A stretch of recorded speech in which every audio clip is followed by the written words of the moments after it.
ആകാശവാണി.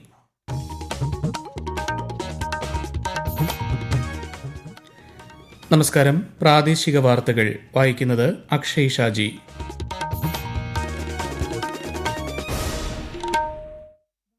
പ്രധാന വാർത്തകൾ.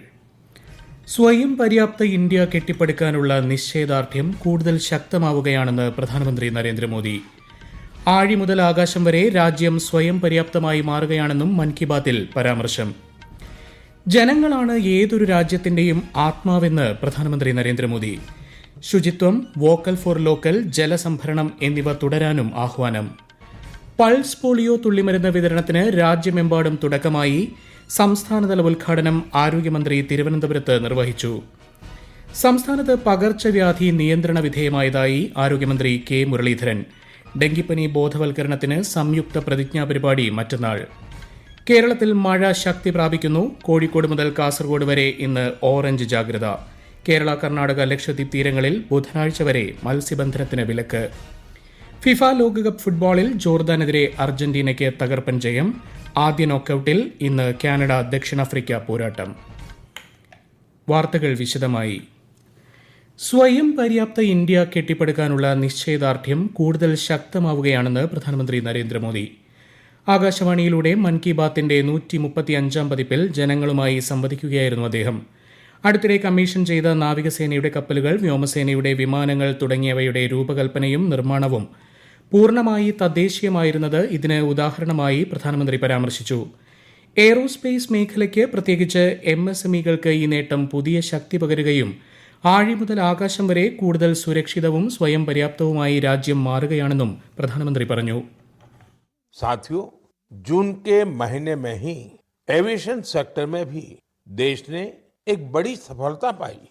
C295 ये विमान मेड इन इंडिया है और C295 विमान ने अपनी पहली उड़ान पूरी की है और ऐसे 40 विमान भारत में ही बनाए जा रहे हैं. इससे MSME और एरोस्पेस सेक्टर को नई शक्ति मिल रही है. रोजगार के अवसर बढ़ रहे हैं. പശ്ചിമേഷ്യയിലെ യുദ്ധ സാഹചര്യത്തിന്റെ പശ്ചാത്തലത്തിൽ ജനങ്ങളോട് നടത്തിയ അഭ്യർത്ഥനകൾക്ക് മികച്ച പ്രതികരണമാണ് ലഭിച്ചതെന്ന് പ്രധാനമന്ത്രി. സ്വർണം വാങ്ങുന്നതും വിദേശത്ത് അവധിക്കാലം ചെലവഴിക്കുന്നതും കാർ പൂളിംഗും സംബന്ധിച്ച അഭ്യർത്ഥനകൾക്ക് നൽകിയ പിന്തുണയ്ക്കും സഹകരണത്തിനും ഓരോ പൌരനോടും കടപ്പെട്ടിരിക്കുന്നതായി അദ്ദേഹം അറിയിച്ചു. നിരവധി കുടുംബങ്ങൾ സ്വന്തം അനുഭവങ്ങൾ പങ്കുവച്ചതായും അദ്ദേഹം പറഞ്ഞു. പ്രധാനമന്ത്രി സുരക്ഷാ ബീമാ യോജന, പ്രധാനമന്ത്രി ജീവൻ ജ്യോതി ബീമാ യോജന തുടങ്ങിയ ഇൻഷുറൻസ് പദ്ധതികളുടെ ഗുണങ്ങൾ കൂടുതൽ പേരിൽ എത്തുന്നതിന് വിവരങ്ങൾ പരസ്പരം പങ്കുവയ്ക്കണമെന്നും പ്രധാനമന്ത്രി ആഹ്വാനം ചെയ്തു. ജനങ്ങളാണ് ഏതൊരു രാജ്യത്തിന്റെയും ആത്മാവെന്ന് പ്രധാനമന്ത്രി നരേന്ദ്രമോദി പറഞ്ഞു. രാജ്യത്തെ ജനങ്ങളുടെ ദൃഢനിശ്ചയത്തെ ഒരു ശക്തിക്കും തടയാൻ സാധിക്കില്ല. രാഷ്ട്രനിർമ്മാണത്തിലെ പൊതുജന പങ്കാളിത്തത്തിന്റെ ഈ ശക്തി ഇന്ത്യയ്ക്ക് വലിയ മുതൽക്കൂട്ടാണെന്നും പ്രധാനമന്ത്രി മൻ കി ബാത്തിൽ പറഞ്ഞു. किसी भी राष्ट्र की आत्मा उसके लोग होते हैं और जब उस देश के लोग कोई संकल्प लेते हैं तो कोई भी शक्ति उन्हें अपने लक्ष्य से डिगा नहीं पाती. राष्ट्र निर्माण में जन भागीदारी की ये ताकत भारत की बहुत बड़ी पूंजी है और इस जन भागीदारी का हम बार बार अनुभव कर रहे हैं. ഇന്ത്യയുടെ നേതൃത്വത്തിൽ ലോകം മുഴുവൻ പങ്കുചേർന്ന അന്താരാഷ്ട്ര യോഗ ദിന പരിപാടിയെക്കുറിച്ചും ശ്രീ നരേന്ദ്രമോദി പറഞ്ഞു. കോടിക്കണക്കിന് ജനങ്ങളുടെ പങ്കാളിത്തം കൊണ്ട് ഈ പരിപാടി ശ്രദ്ധേയമായി. അഹമ്മദാബാദിൽ നടന്ന ലോക യോഗാസന ചാമ്പ്യൻഷിപ്പിലെ ഇന്ത്യയുടെ മെഡൽ നേട്ടത്തെ പ്രശംസിച്ച പ്രധാനമന്ത്രി കായിക താരങ്ങളെ അഭിനന്ദിക്കുകയും ചെയ്തു. രാജ്യത്ത് കായിക മേഖലയിലേക്ക് കടന്നുവരുന്ന യുവതലമുറയുടെ എണ്ണം വർദ്ധിച്ചു വരികയാണെന്ന് പ്രധാനമന്ത്രി പറഞ്ഞു. സ്പോർട്സിനെ കരിയറായി കൂടുതൽ പേർ സ്വീകരിക്കുന്നു. മേഘാലയയുടെ വേരുപാലങ്ങളെ യുനെസ്കോയുടെ പട്ടികയിൽ ഉൾപ്പെടുത്താൻ അപേക്ഷ നൽകിയതായും അദ്ദേഹം അറിയിച്ചു. ശുചിത്വം, ഗണേശോത്സവത്തിൽ വോക്കൽ ഫോർ ലോക്കൽ ആശയത്തെ പ്രോത്സാഹിപ്പിക്കുക, ജലസംഭരണം തുടങ്ങിയവയാണ് പ്രധാനമന്ത്രി മൻ കി ബാത്തിൽ ഇന്ന് പരാമർശിച്ച മറ്റ് വിഷയങ്ങൾ. സാങ്കേതിക വിദ്യയുടെ യുഗമാണിതെന്ന് പ്രധാനമന്ത്രി നരേന്ദ്രമോദി. ഓരോ ദിവസവും ഈ മേഖലയിൽ പുതിയ ഗവേഷണങ്ങൾ നടക്കുന്നുണ്ടെന്നും പുതിയ AI പരിഷ്കാരങ്ങൾ ഉയർന്നുവരുന്നതായും അദ്ദേഹം പറഞ്ഞു. ഡൽഹിയിലെ കേന്ദ്ര സംസ്കൃത സർവകലാശാല ആർട്ടിഫിഷ്യൽ ഇന്റലിജൻസ്, ഡേറ്റാ സയൻസ് എന്നിവയിൽ BTech പ്രോഗ്രാം ആരംഭിക്കാനൊരുങ്ങുകയാണ്. ആധുനിക സാങ്കേതിക വിദ്യയെ രാജ്യത്തിന്റെ പരമ്പരാഗത അറിവുമായി ബന്ധിപ്പിക്കുന്നതിനുള്ള സുപ്രധാന ചുവടുവയ്പ്പാണിതെന്നും ഇന്ത്യൻ ഭാഷകൾക്കായി പുതിയ AI ഉപകരണങ്ങൾ വികസിപ്പിക്കുന്നതിന് ഇത് സഹായിക്കുമെന്നും പ്രധാനമന്ത്രി മൻ കി ബാത്തിൽ പറഞ്ഞു. दिल्ली में स्थित central Sanskrit university artificial intelligence और डेटा साइंस में बीटेक प्रोग्राम शुरू करने जा रही है. ये आधुनिक टेक्नोलॉजी को भारत के पारंपरिक ज्ञान से जोड़ने की दिशा में एक महत्वपूर्ण कदम है. इससे भारतीय भाषाओं के लिए नए AI टूल्स तैयार करने में मदद मिलेगी. ക്യാച്ച് ദ റെയിൻ ക്യാമ്പയിന് അല്പം പോലും മങ്ങലേൽക്കാൻ അനുവദിക്കരുതെന്ന ഓർമ്മപ്പെടുത്തലുമായാണ് പ്രധാനമന്ത്രി മൻ കി ബാത്തിന്റെ 135 പതിപ്പ് ഉപസംഹരിച്ചത്. സെയ്ഷൽസിൽ എത്തിയ പ്രധാനമന്ത്രി നരേന്ദ്രമോദിക്ക് ഗാർഡ് ഓഫ് ഓണർ നൽകി. സെയ്ഷൽസ് പ്രസിഡന്റ് പാട്രിക് ഹെർമിനിയുമായി അദ്ദേഹം ഇന്ന് കൂടിക്കാഴ്ച നടത്തും. ഇരു നേതാക്കളും ഉഭയകക്ഷി സഹകരണം വിലയിരുത്തുകയും പരസ്പര താൽപര്യമുള്ള പ്രാദേശിക അന്തർദേശീയ വിഷയങ്ങളിൽ ചർച്ച നടത്തുകയും ചെയ്യും. സെയ്ഷൽസിന്റെ ദേശീയ ദിന സുവർണ ജൂബിലി ആഘോഷങ്ങളിൽ അദ്ദേഹം മുഖ്യാതിഥിയായി പങ്കെടുക്കും.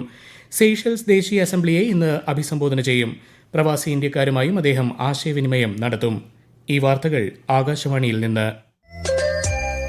ആകാശവാണി വാർത്തകളും വാർത്താ അധിഷ്ഠിത പരിപാടികളും all India radio news Thiruvananthapuram YouTube ചാനലിലും at all India radio news Thiruvananthapuram Facebook പേജിലും AIR ന്യൂസ് _ തിരുവനന്തപുരം ഇൻസ്റ്റഗ്രാം അക്കൌണ്ടിലും at AIR news _ TVM X ഹാൻഡിലും ലഭ്യമാണ്. പൾസ് പോളിയോ തുള്ളിമരുന്ന് വിതരണത്തിന് രാജ്യമെമ്പാടും തുടക്കമായി. പരിപാടിയുടെ സംസ്ഥാനതല ഉദ്ഘാടനം ആരോഗ്യമന്ത്രി കെ മുരളീധരൻ തിരുവനന്തപുരത്ത് നിർവഹിച്ചു. 2000-ന് ശേഷം കേരളത്തിൽ പോളിയോ റിപ്പോർട്ട് ചെയ്തിട്ടില്ലെന്ന് അദ്ദേഹം പറഞ്ഞു. ജില്ലകളിൽ മന്ത്രിമാരുടെ നേതൃത്വത്തിലാണ് തുള്ളിമരുന്ന് വിതരണം നടന്നത്. 5 വയസ്സുവരെയുള്ള 19.8 ലക്ഷം കുഞ്ഞുങ്ങൾക്കാണ് പോളിയോ തുള്ളിമരുന്ന് നൽകുന്നത്.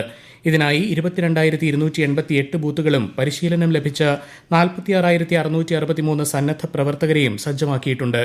ബൂത്തുകളിൽ ഇന്ന് എത്തിച്ചേരാൻ സാധിക്കാത്തവർക്ക് നാളെയും മറ്റന്നാളുമായി വീടുകളിലെത്തി വാക്സിൻ നൽകും. സംസ്ഥാനത്ത് പകർച്ചവ്യാധി നിയന്ത്രണ വിധേയമായതായി ആരോഗ്യമന്ത്രി കെ മുരളീധരൻ. ഷിഗല്ല റിപ്പോർട്ട് ചെയ്യുന്നത് കുറയുന്നുണ്ട്. ഡെങ്കിപ്പനി നിയന്ത്രണ വിധേയമാണെന്നും ബോധവൽക്കരണത്തിന്റെ ഭാഗമായി മറ്റന്നാൾ തിരുവനന്തപുരത്ത് മന്ത്രിമാരുടെ സംയുക്ത പ്രതിജ്ഞാ പരിപാടി നടത്തുമെന്നും അദ്ദേഹം തിരുവനന്തപുരത്ത് പറഞ്ഞു.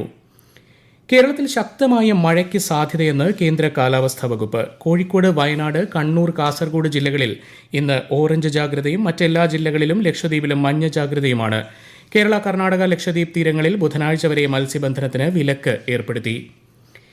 ഫിഫ ലോകകപ്പ് ഫുട്ബോളിൽ ജോർദാനെതിരെ അർജന്റീനയ്ക്ക് തകർപ്പൻ ജയം. 80-ാം മിനിറ്റിൽ സൂപ്പർ താരം ലയണൽ മെസ്സി നേടിയ ഗോൾ ഉൾപ്പെടെ 1-3 ഗോളുകൾക്കാണ് അർജന്റീന ജോർദാനെ പരാജയപ്പെടുത്തിയത്. അതേസമയം ഓസ്ട്രിയയും അൾജീരിയയും തമ്മിലുള്ള മത്സരം സമനിലയിൽ കലാശിച്ചു. നോക്കൌട്ടിലെ ആദ്യ മത്സരത്തിൽ ഇന്ന് കാനഡ ദക്ഷിണാഫ്രിക്കയുമായി ഏറ്റുമുട്ടും. രാത്രി 12:30-നാണ് മത്സരം. ICC വനിതാ T20 ലോകകപ്പ് ക്രിക്കറ്റിൽ ഗ്രൂപ്പ് എയിലെ ഫൈനൽ മത്സരത്തിൽ ഇന്ത്യ ഇന്ന് ഓസ്ട്രേലിയയെ നേരിടും. ലണ്ടനിലെ ലോർഡ്സ് ക്രിക്കറ്റ് ഗ്രൌണ്ടിൽ ഇന്ത്യൻ സമയം രാത്രി 7 മണിക്കാണ് മത്സരം. ഗ്രൂപ്പ് എയിൽ 3 മത്സരങ്ങൾ വിജയിച്ച ആത്മവിശ്വാസത്തിലാണ് ടീം ഇന്ത്യ. തിരുവനന്തപുരം കോർപ്പറേഷനിൽ ഭരണസ്തംഭനം ചൂണ്ടിക്കാട്ടിയുള്ള UDFന്റെ അവിശ്വാസ പ്രമേയ നീക്കത്തെ സ്വാഗതം ചെയ്യുന്നതായി മേയർ വി രാജേഷ്. എല്ലാവിധ ചർച്ചകൾക്കും നഗരസഭാ ഭരണസമിതി തയ്യാറാണെന്നും അദ്ദേഹം തിരുവനന്തപുരത്ത് വാർത്താസമ്മേളനത്തിൽ വ്യക്തമാക്കി. വിവിധ വിഷയങ്ങൾ ചർച്ച ചെയ്യാൻ കോർപ്പറേഷൻ ജനറൽ കൌൺസിൽ നാളെ യോഗം ചേരുമെന്നും മേയർ അറിയിച്ചു. അടിയന്തരാവസ്ഥക്കാലത്ത് തടവു ശിക്ഷ അനുഭവിച്ച മുതിർന്ന RSS പ്രവർത്തകൻ ഗോപാൽ അന്തരിച്ചു. 80 വയസ്സായിരുന്നു. അടിയന്തരാവസ്ഥയ്ക്കെതിരെയുള്ള സമരങ്ങളിൽ പങ്കെടുത്തതിനെ തുടർന്ന് 6 മാസം ജയിൽവാസം അനുഭവിച്ചിട്ടുണ്ട്. 66 വർഷക്കാലം RSSന്റെ വിവിധ ചുമതലകൾ അദ്ദേഹം വഹിച്ചിരുന്നു. പ്രശസ്ത സംവിധായകനും നടനും തിരക്കഥാകൃത്തുമായ കെ ഭാഗ്യരാജിന് വിട. ഔദ്യോഗിക ബഹുമതികളോടെ സംസ്കാര ചടങ്ങുകൾ ചെന്നൈയിൽ നടന്നു. സാംസ്കാരിക, രാഷ്ട്രീയ, ചലച്ചിത്ര മേഖലകളിലെ നിരവധി പ്രമുഖർ അദ്ദേഹത്തിന് ആദരാഞ്ജലി അർപ്പിച്ചു. ഹൃദയാഘാതത്തെ തുടർന്ന് ഇന്നലെയായിരുന്നു അദ്ദേഹത്തിന്റെ അന്ത്യം.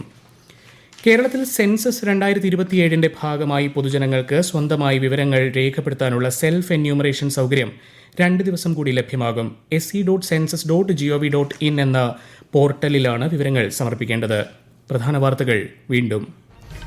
സ്വയം പര്യാപ്ത ഇന്ത്യ കെട്ടിപ്പടുക്കാനുള്ള നിശ്ചയദാർഢ്യം കൂടുതൽ ശക്തമാവുകയാണെന്ന് പ്രധാനമന്ത്രി നരേന്ദ്രമോദി. ആഴി മുതൽ ആകാശം വരെ രാജ്യം സ്വയം പര്യാപ്തമായി മാറുകയാണെന്നും മൻ കി ബാത്തിൽ പരാമർശം. ജനങ്ങളാണ് ഏതൊരു രാജ്യത്തിന്റെയും ആത്മാവെന്ന് പ്രധാനമന്ത്രി നരേന്ദ്രമോദി.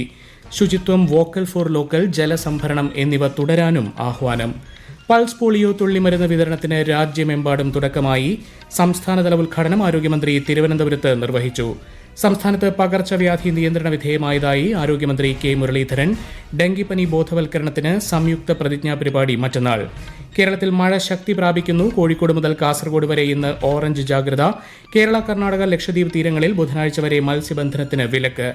ഫിഫ ലോകകപ്പ് ഫുട്ബോളിൽ ജോർദാനെതിരെ അർജന്റീനയ്ക്ക് തകർപ്പൻ ജയം. ആദ്യ നോക്കൌട്ടിൽ ഇന്ന് കാനഡ ദക്ഷിണാഫ്രിക്ക പോരാട്ടം. പ്രാദേശിക വാർത്തകൾ കഴിഞ്ഞു. അടുത്ത വാർത്താ പ്രക്ഷേപണം 12:50.